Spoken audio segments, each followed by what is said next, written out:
Ang araw mga katornilyo, ito yung aking gagawin ngayon. Mitsubishi Super Grip. Ang makina niya ay 6M70.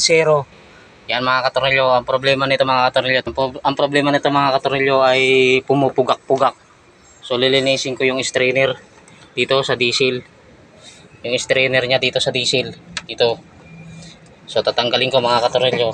May strainer yan mga katornilyo. Dito. Yan. So baka barado mga katornilyo, pumupugak-pugak. Mitsubishi Super Grip 6M70 ang makina. Yan mga katornilyo. Palyado, pumupugak-pugak, kinahangin.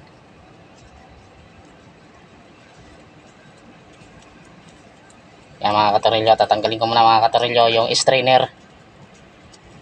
So lilinisin. Nabibitin sa diesel. So yan, kinakapos sa diesel mga katornilyo. So yan mga katornilyo, may dumi. Yan, may dumi sa loob mga katornilyo, nabarahan yung strainer. Ito yung nagsasala ng dumi mga katornilyo. Yan yung lilinisin ko muna ito mga katornilyo bago ko ikabit. Yan mga katornilyo ang makina 6M70 10-wheeler to mga katornilyo, 10-wheeler. Yan.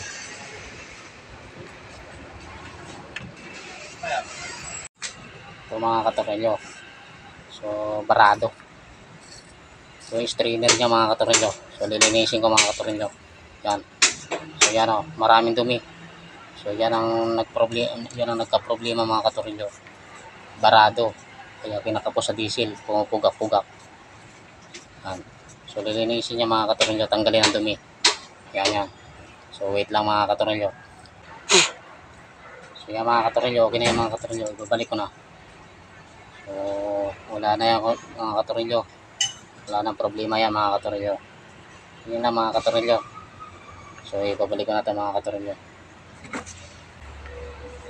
So dito nakakapit yan mga katornilyo. Galing sa tangke papunta dito sa strainer, papasok sa injection pump para salain yung dumi.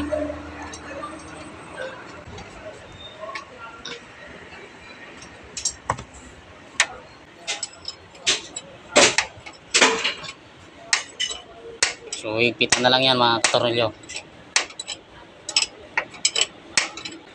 So yan, okay na yung mga katornilyo, yung pit pump.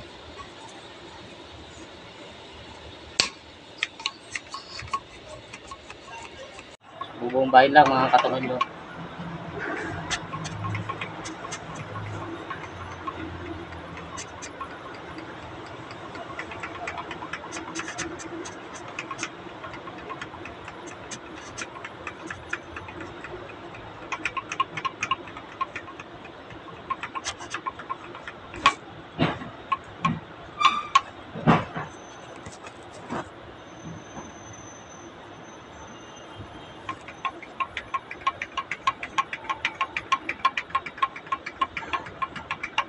Yes, sir.